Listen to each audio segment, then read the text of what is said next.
Avant qu'il ne désespère tout à fait du cinéma, Artaud laissera quelques mémorables compositions. Celle du moine Massieu dans le Jeanne d'Arc de Dreyer, celle de Savonarole dans Lucrèce Borgia d'Abel Gans, celle de Marat dans le Napoléon, également d'Abel Gans.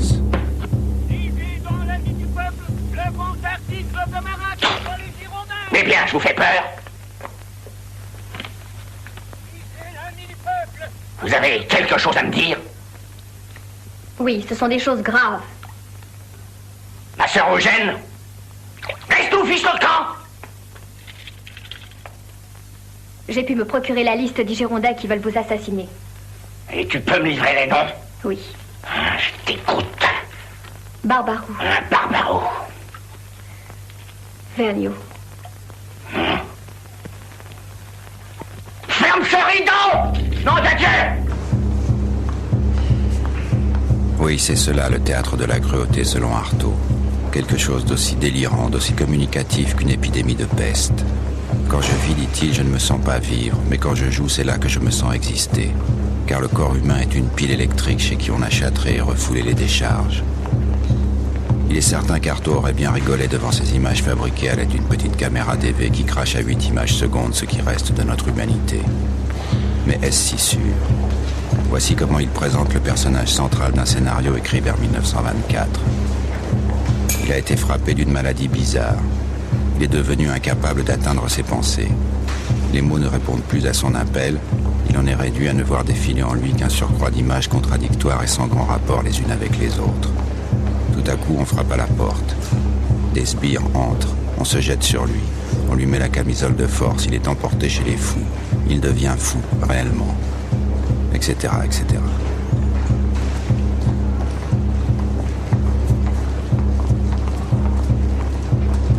Arrêtez ce tam-tam, bordel! Pas l'image, juste le tam-tam. Bon, et toi, Jean-Claude, enchaîne, avec la citation suivante. Le corps est une multitude affolée, une espèce de mal à souffler qui ne peut jamais... Pas celle-ci, plus loin, plus loin. Le difficile est de bien trouver sa place et de retrouver la communication avec soi.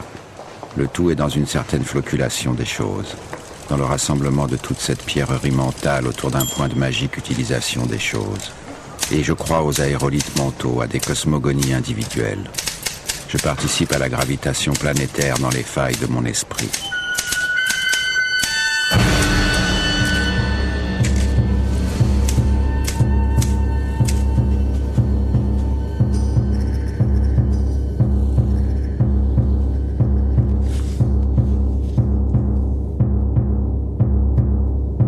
En février 1932, Artaud décrit son état à l'un de ses multiples correspondants.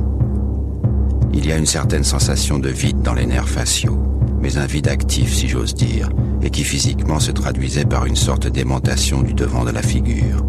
Et avec cette sensation de fatigue colossale, affreuse, cet écrasement d'une force et on dirait d'un volume, d'une dimension telle qu'il donne l'impression du poids d'un monde sur les épaules, il collecte on ne sait quelle affectivité cosmique. Il rejoint la sensibilité tactile, le toucher vaste des communications d'un astre à l'autre, etc., etc.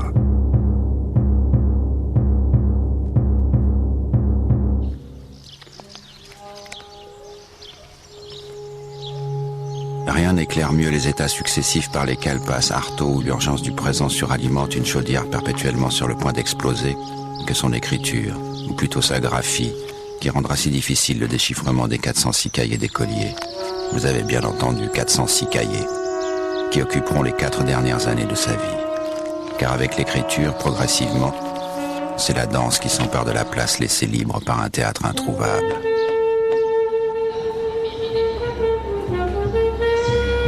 Je ne pourrais croire, s'écriait Nietzsche, qu'à un dieu qui sache danser. Désormais, Artaud va danser sa vie. L'homme est malade parce qu'il est mal construit, notera-t-il bien plus tard. Lorsque vous lui aurez fait un corps sans organes, alors vous l'aurez délivré de tous les automatismes. Alors vous lui réapprendrez à danser à l'envers comme dans le délire des bals musettes. Et cet envers sera son véritable endroit.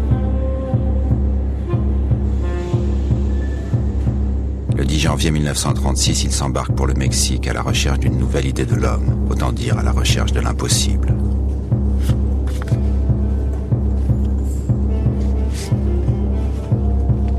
Comme toujours, il ne manque pas d'envoyer des messages d'affection à sa mère, à sa sœur. À qui rêve-t-il? À quel arrachement nouveau?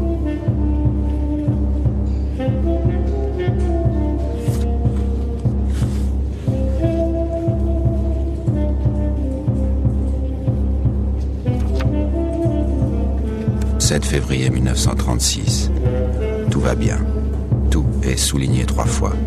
Traduit dans le langage de la danse à l'envers. Que faut-il entendre?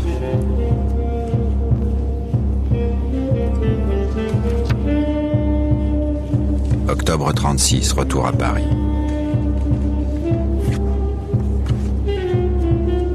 Neuf mois plus tard, il réembarque pour l'Irlande où il accoste le 14 août 1937.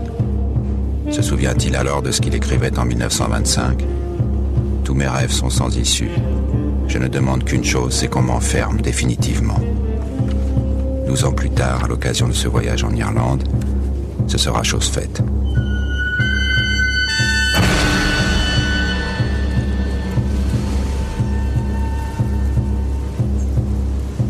Villévrard, une banlieue pavillonnaire de la région parisienne. Artaud y passera 4 ans, du 27 février 1939 au 22 janvier 1943. 4 années d'enfermement, à l'heure où Hitler signe un décret à effet d'accorder la délivrance par la mort aux personnes qui, dans les limites du jugement humain et à la suite d'un examen médical approfondi, auront été déclarées incurables. Voilà. 4 années, ici. Avec, vous voyez là à droite, les volets clos. La cellule capitonnée où on enfermait les agités. 4 années. Mais saura-t-il seulement que la guerre a été déclarée?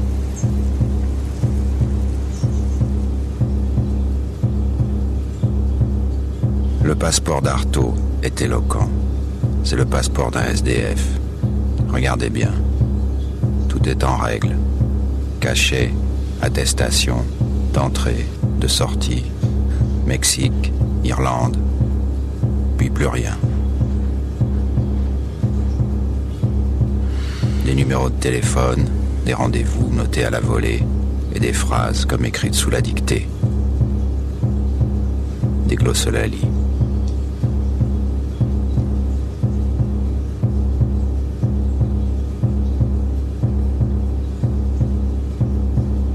Antonin Artaud ne voyage plus qu'en lui-même.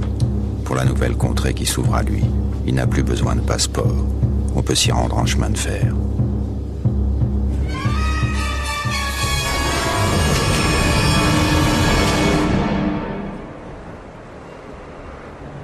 Il faudrait ici une voix terriblement lasse pour évoquer ce jour du 11 février 1943 où Antonin Artaud arrive à Rodez, en pleine guerre, pour être transféré dans l'asile que dirige le docteur Ferdière.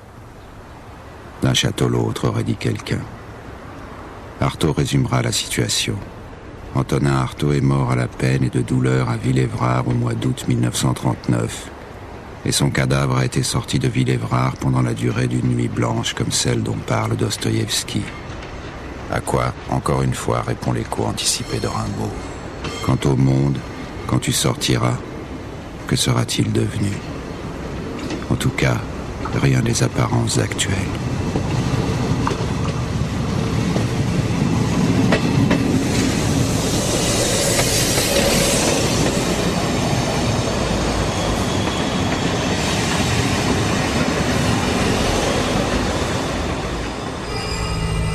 Le 20 juin 1943, Antonin Artaud reçoit le premier des 58 électrochocs qui marqueront son séjour à Rodez. Un délire mystique s'est installé en lui et canalise son inspiration. Il écrit par exemple au docteur Ferdière. Là où la poésie qui n'est qu'humaine ne fait que nous imposer sur terre le regret d'une chose qui n'existe pas, la poésie de Dieu donne en nature et en fait ce que les rêves ne font que promettre. Et elle le donne dans ce monde-ci. Dieu par nature est un être bizarre et qui n'a jamais aimé que les rebelles et que les fous.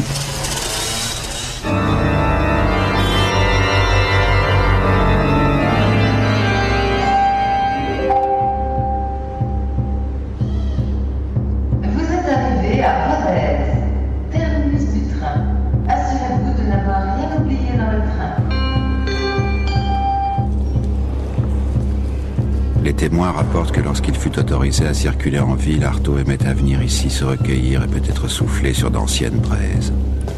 Ce flux, écrivait-il naguère, cette nausée, ces lanières, c'est dans ceci que commence le feu. Le feu des langues, le feu tissé en torsade de langue. S'il est quelque chose d'infernal et de véritablement maudit en ce temps, c'est de s'attarder artistiquement sur des formes, au lieu d'être comme des suppliciés que l'on brûle et qui font des signes sur leur bûcher. Mon maître m'a dit, va et chasse-les de leur trône.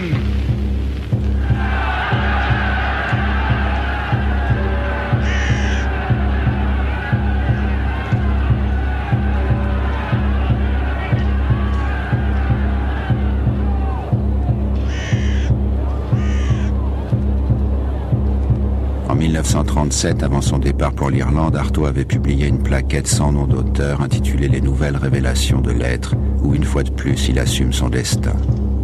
Si l'on a fait de moi un bûcher, c'était pour me guérir d'être au monde.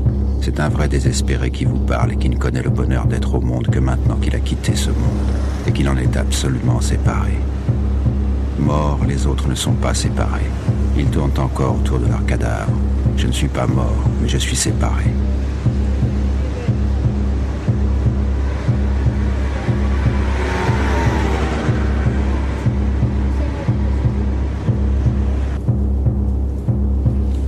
Où en est Artaud lorsqu'il arrive à Rodez, en proie à un mal qu'aucun médecin n'est parvenu à circonscrire? Échec sur toute la ligne, déficit de la pensée, impossibilité à naître, à s'incarner, il le dira sur tous les tons. Je n'accepte pas de n'avoir pas fait mon corps moi-même. Le mot-clé ne serait-il pas le mot de gestation? Gestation, ce qui précède la naissance. Temps de gestation, 21 jours chez la souris, 640 jours chez l'éléphant. Combien d'années pour Antonin Artaud, si tant est que la naissance puisse en être tenue pour le terme inéluctable?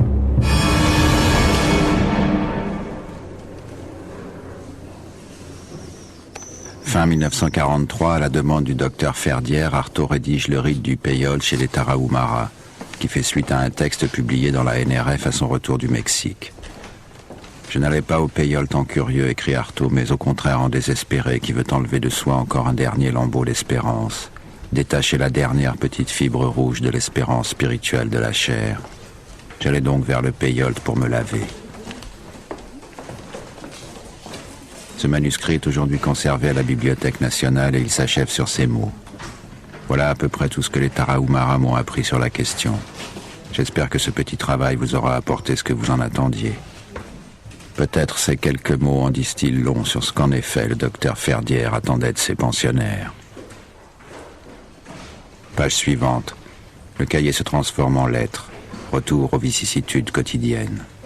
J'ai reçu hier soir samedi un petit colis de ma mère contenant un peu de chocolat, quelques petits pains d'épices et quelques morceaux de sucre. Ma mère est très âgée. Elle a 73 ans et elle vient d'avoir une crise de rhumatisme qui l'a cassée en deux. Et elle m'envoie tous les suppléments qu'elle reçoit. C'est affreux, etc., etc. Lorsque le rite du Payol sera publié en revue en 1947, Artaud le fera suivre d'un post-scriptum. J'ai écrit le rite du Payol en état de conversion, et avec déjà 150 ou 200 hosties récentes dans le corps. Vous voyez ici la chapelle de l'asile, tout ce qu'il reste de l'établissement. On en devine encore le mode d'emploi.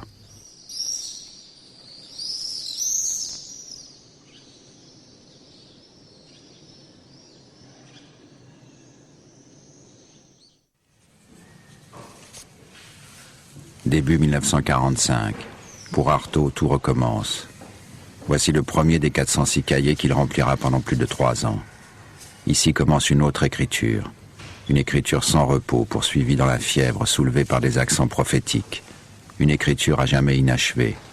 Naissance explosive. Nouveau théâtre. Je ne suis pas au Mexique, écrit-il dans ce premier cahier. Je suis seul, seul dans la lutte de mes angoisses propres. Je n'ai ni théâtre, ni scène, que le théâtre de mon inconscient et de mon cœur.